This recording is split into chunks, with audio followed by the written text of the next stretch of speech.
don't think there's any guy, coaches in the Big 12 that's not a good guy. I bet all of them, they're great character, studious, authoritarian type of guys. They're leaders. They have principles, and a tremendous amount of structure. I like him tremendously, and I love the job that he's doing there. You can read his coaching history. He's been several places, but he's one of the good guys, and I like what he's doing at Arizona. Students of the Week. That's a good team. In FIFA, I think we played him, I think it's third time, right? Since, probably third time since we've been here. Good young man. I remember after the first year, he was rated really high, and he should have been. I think he had a down year last year because of the change of coaching and the change of the offense. But this kid, to me, he's a pro. He could play. He can spin it, throw it, you give him time, he's gonna make things happen defensively. They get after it. I can recall big corners, long corners. They get your hands on the receivers. It's gonna pose a tremendous threat because they get after it on the defensive side of the ball. Students of the Week, Mr. Arnold from Tennessee, John Slaughter from Mississippi as well. Homecoming week and Spirit Day as well. Peggy's the Grand Marshal. Amen. Gotta win. Peggy's the Grand Marshal. Saturday should be beautiful. Colorado, 66-43. What we got here? Soccer, 13-2-3. Awesome with one regular season game left. Kansas is Thursday. Then the team goes to the Big 12 tournament.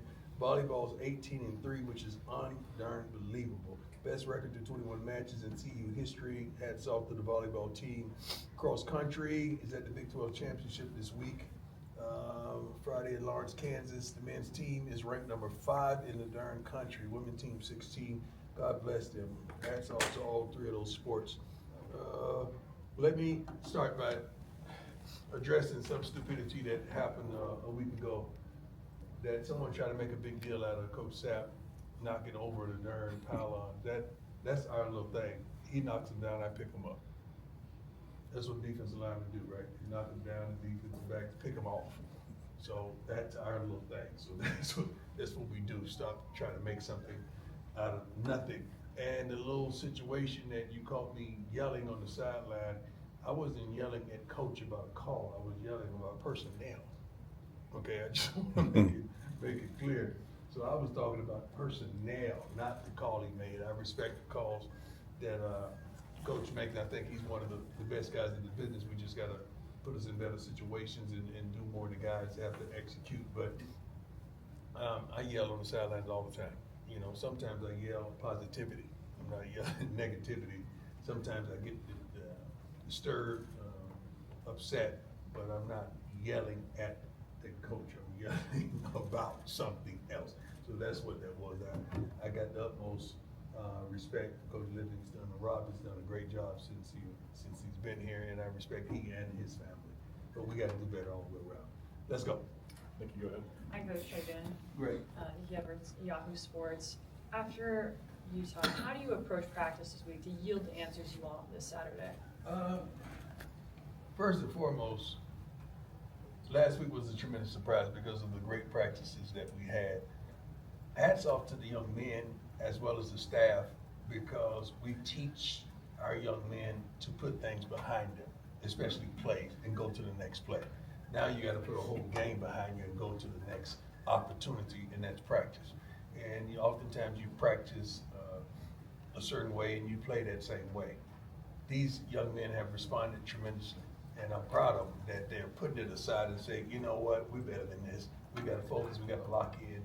And Mate didn't have a great game punting the ball last week. Guy was out there for an hour on his own, just kicking the snot out the ball, just working till Coach Pollock had to tell him to come in. You know, so you like that. You want to see that tenacity out of your team, and that's what we're seeing. And the coaches are holding them accountable, and I'm holding myself accountable as well as the coaches accountable. That's on us. We got to put the kids in a better situation. Yes, sir. Hey, Coach, here's Simeon Buffson aside. After Saturday, you talked about how, leadership and preparation starts with you guys and the coaching Yeah. staff. After a loss like that, have you given any thought to changing responsibilities to better suit the team at this point? Well, with you your always do assistants? that. We do that from game to game anyway. With your assistants? It's not something that we don't do. We just don't tell you all the time that we do it. We do that anyway. So we're always looking to improve in every area of getting the guys prepared. Not only that, what's being called from play to play, situation to situation. You probably don't notice, but we have a run game, pass game coordinator on both sides of the ball. So that's being challenged all the time. And I challenge these guys all the time, and I challenge myself all the time to get it right. We just gotta get it right. We're not achieving what we're capable of achieving at this point. Brian, go ahead. Hey, Coach Brian Howell with David Cameron. I have a couple questions for you. Mhm. After the game, you mentioned you wanted to find out the whys. Right. Did you find out some Yeah. answers as you were going through? Most definitely. And what were some of the things? I you don't wanna found? share those. Okay. Yeah, most definitely I found out the wise. We sat there as a staff and watched the whole, not the whole game, we watched half the game together the next morning at noon. I want to just as a follow to that. This offense obviously has not been, super explosive. I think 24 Both sides of the ball hadn't been explosive. Yeah. Okay? Not just the offense, the defense, has been giving it up as well. So let's not just target one side of the ball. As well, we was horrible on special teams as well. This past week, I think for the first time all year, we hadn't been consistent. So it's not just one area that I'm concerned about. I'm concerned about all areas. Go with that. Hey, Coach. How you doing, my man? Nice to see you. Didn't we just talk yesterday? We did. I know we did. Thank you. Thank you. Hey, you're saying that you weren't going to sugarcoat things with your Right. team and everything. What was your message to your team? And I mean, how and did you give them When? truth At to what point? Was that? At what point? Oh, just at the meetings and what you saw and what you went through and finding consistency. After the game, you gotta understand, I'm a little upset, I'm a little deterred, so I'm gonna speak what's on my mind, what's fresh on my mind. I don't even remember everything I said. I'm pretty sure it was recorded, because that's what we do, that's what media does as well. Coming in Monday morning and today, it's been a approach just to challenge them on certain things. You gotta know your team, you gotta know what they can stand, you gotta know how to push them, where to push them, when to push them. You gotta know what you're dealing with, and I know my young men, I know the coaching staff, I know what's inside this locker room and inside this program, so I know what buttons to hit personally, and I'm trying to hit everybody we can up until that game on Saturday. Go ahead, Adam. Hi, Coach. I'm Mr. How Tiger, you doing, 24/7 Sports. The offensive line had been playing well this season. Yeah. Was there kind of a common theme to their issues that they had on Saturday? They just didn't get it done. It's one of those games. They just didn't get it done. It's like those games they get it done. It's one of those games they didn't get it done. So you can't just pinpoint one thing and say this is why they didn't get it done. It don't work like that. Sometimes you have great play in this area and not great play in that area. That just happens to be a game that we didn't have great play in any area. Go, Jack. Coach Jack Harlow. My man, always a Good for pleasure. you. Appreciate the time here, Coach. You mentioned new mate there, getting some extra work in. Just overall, just what have you seen from this team? I guess it wasn't fun playing right back. but just No, some I special didn't plays. hear Pete. I didn't want to hear Pete. On the way back, and I told him I've been not here laughter or joy or anything because we've got our butts kicked. These guys understand the assignment. They understand the mission. It was one of those days that it just didn't work.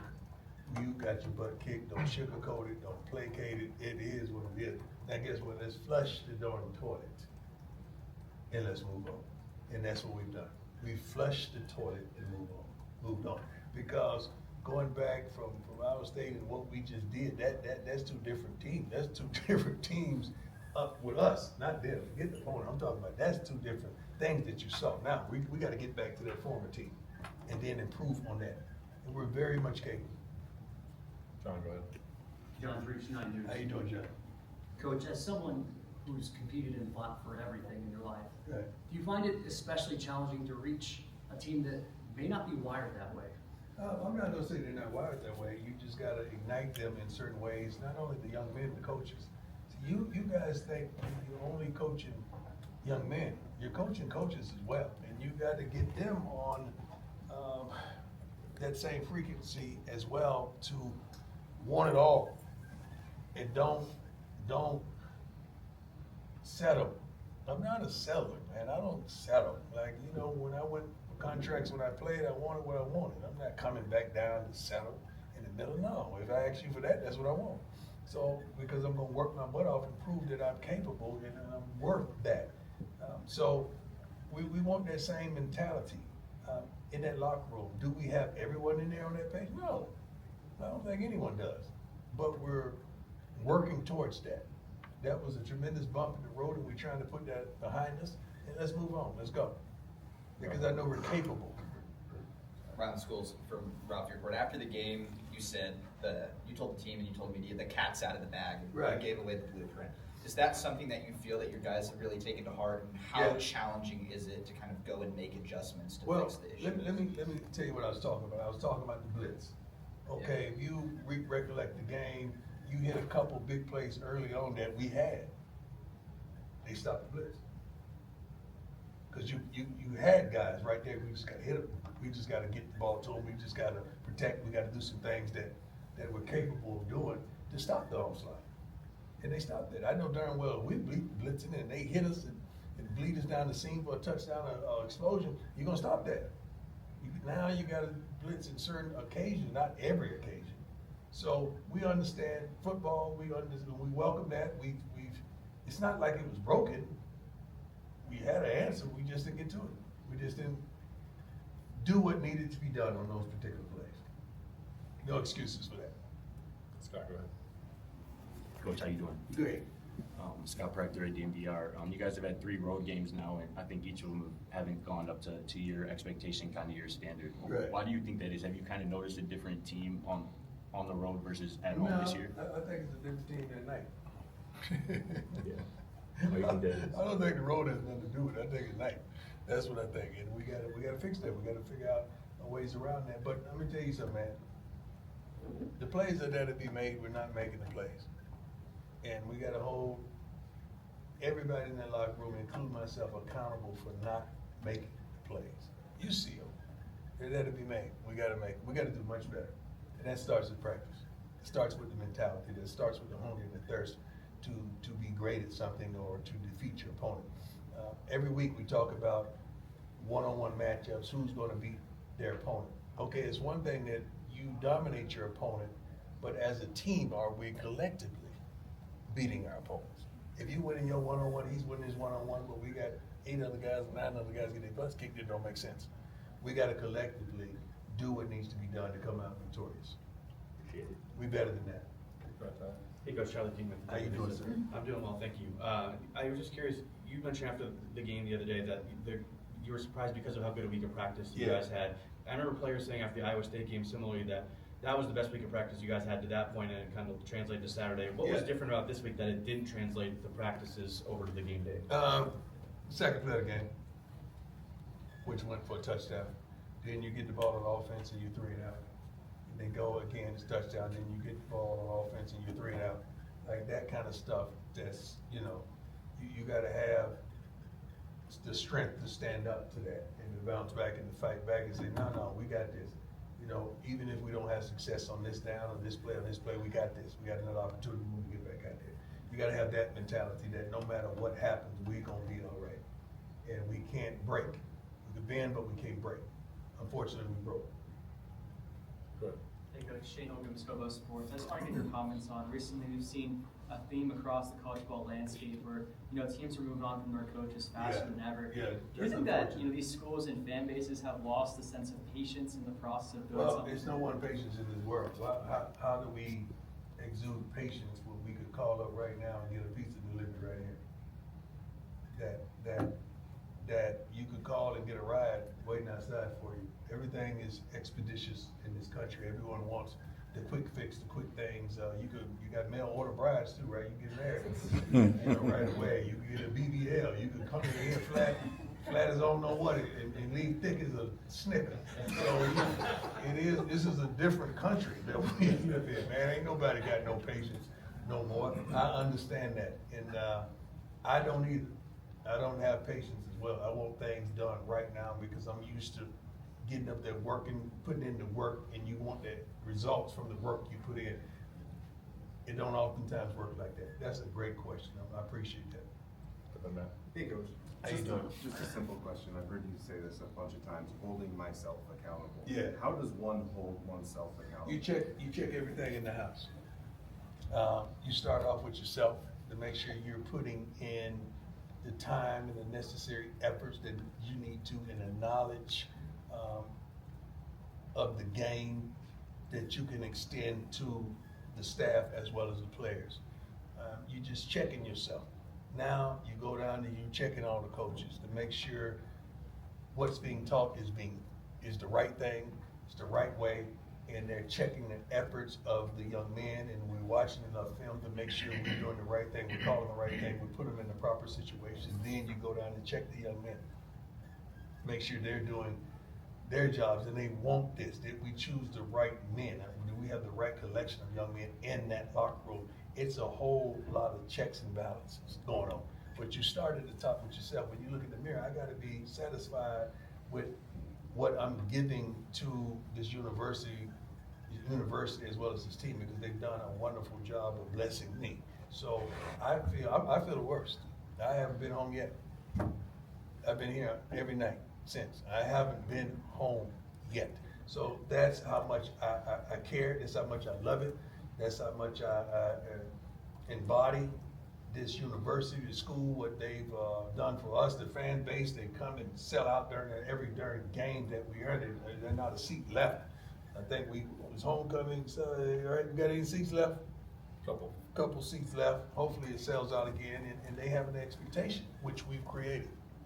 So we want to appease them, because this is a wonderful place to live, wonderful place to play the game, and I don't know why a young man would want to go out there and give it his all. This week, I'm glad you got me going. This week we talked about hobbies. I asked all the team about their hobbies. Some people said, I like to fish, I like to hunt, I like to ski, I like to cook. I said, is anybody compensating you for that? They said, no, I just like to do it. I said, we didn't even tell you to do it, but you like to do it, right? He said, yeah. I said, when you do that, do you give it your all? They said, yeah. I said, well, won't we do the same thing with this game? Because last time I checked, we getting a check to do this. So let's give it your absolute all. Make it your hobby. Make it personal. Make it has some feeling into it that you want to be successful. I've never done nothing in my life where I wanted to just compete. I've always wanted to win, and I'm trying to get that across. Like, everything you do in life, you gotta want to win, man. I don't care if we walk into the cafeteria, I'm gonna be one step quicker. I gotta get there faster. Like, I want to win, and I want to embody that every darn day, and I want that to bleed off into these young men. And plethora of them, it's happening, and I like it, but it's not happening as expeditiously as I would want.